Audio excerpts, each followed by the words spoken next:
اب جب یہ نور مصطفیٰ صلی اللہ علیہ وآلہ وسلم مکہ مکرمہ کے اندر یہ سرزمین پاک کے اوپر منتقل ہوا تو آپ کے آباء و اجداد میں ایک شخصیت گزری ہے، حضرت کعب ابن لؤی رضی اللہ تعالیٰ عنہ۔ بہت بڑے خطیب بھی تھے، سردار بھی تھے۔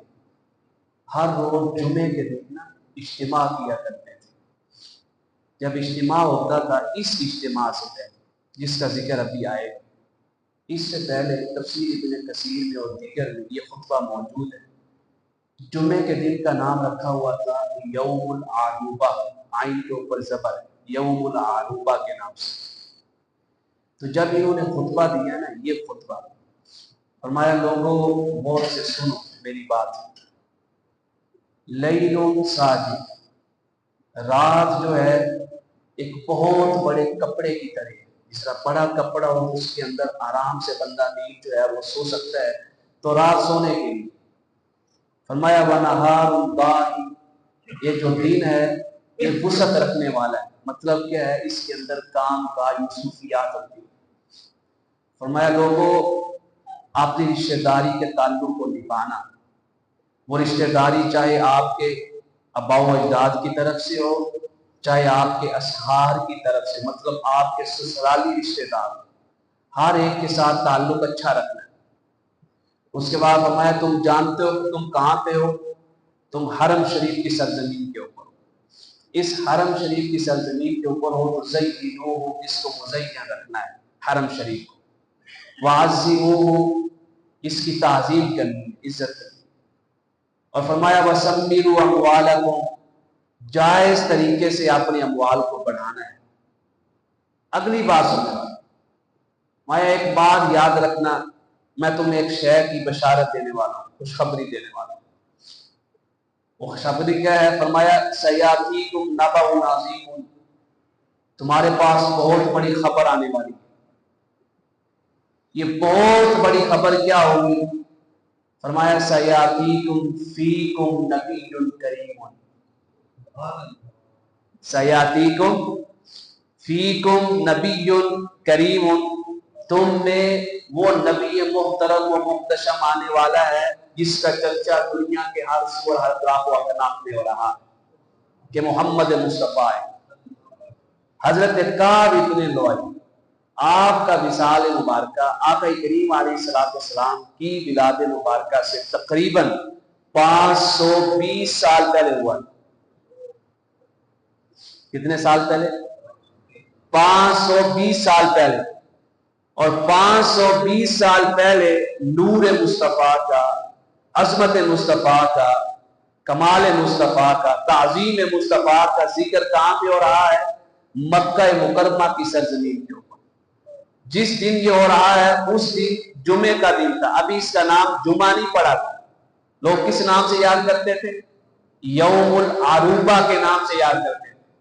جیسے ہی یوم العروبہ کے دن نور مصطفیٰ کا ذکر ہوا، اسی دن سے، اسی خطبے کے بعد لوگوں نے اس دن کا نام تعظیماً یوم العروبہ سے بدل کر یوم الجمعہ رکھ دیا گیا، اجتماع کا بھی رکھ دیا گیا۔ اجتماع کس بات کے اوپر ہوا تھا؟ ذکر نور مصطفیٰ کے اوپر، ذکر آمد مصطفیٰ کے اوپر۔ تفسیر ابن کثیر کے اندر یہ پورا خطبہ موجود ہے۔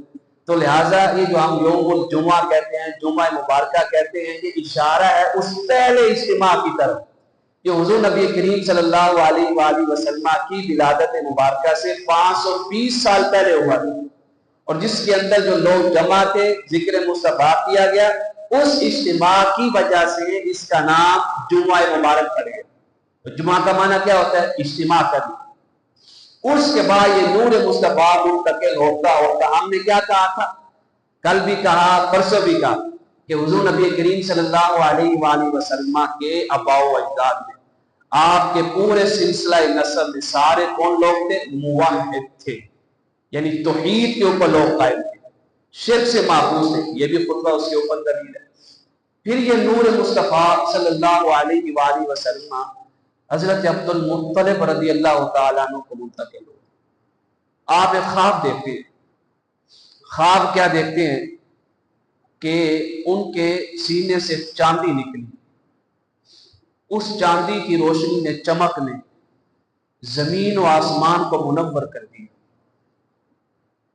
جب زمین و آسمان میں اس چاندی کا نور پھیل گیا تو کیا دیکھتے ہیں اسی ٹائم کہ زمین کے اوپر درختوں کی کثرت ہے، اور درخت کے ہر پتے کے اوپر نور ہی نور ہے، اور اس نور نے اہل مشرق اور اہل مغرب کو چمکا دیا ہے۔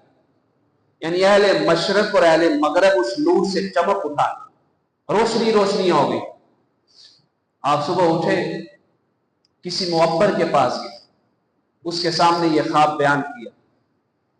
اس معبر نے کہا، عبد المطلب، تیری پوشت میں سے، تیری نسل اور اولاد میں سے ایک ایسا شخص آئے گا جس کی پیروی مشرق و مغرب کے سارے لوگ کریں گے، اور اس کے نور سے اللہ تعالیٰ پوری دنیا کو چمکا دے گا۔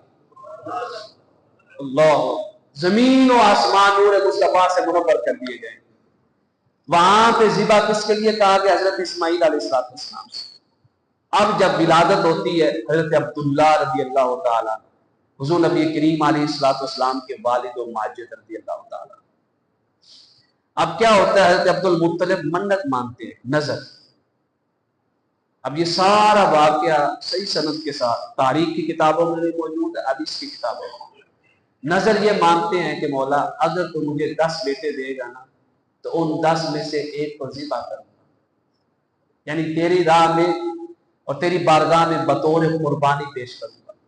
اب جس کی قربانی اللہ نے لینی ہے وہ منتخب بھی تو اعلیٰ ہوگا، انتخاب میں بھی اعلیٰ ہوگا، افضلیت میں بھی اعلیٰ اور عظمتوں میں بھی اعلیٰ ہوگا۔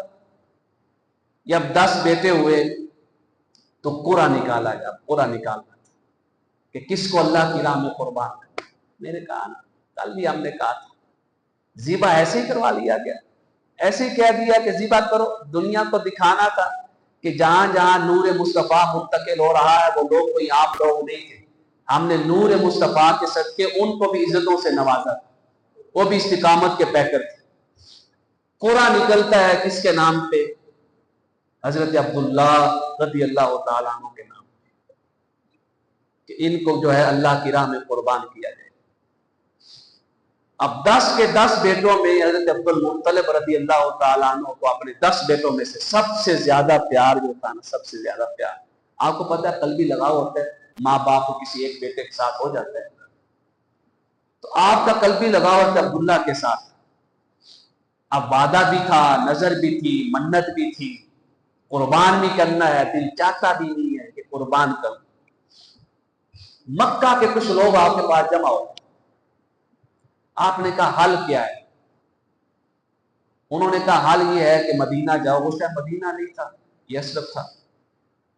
وہاں پہ جاؤ، ایک عرافہ رہتی ہے،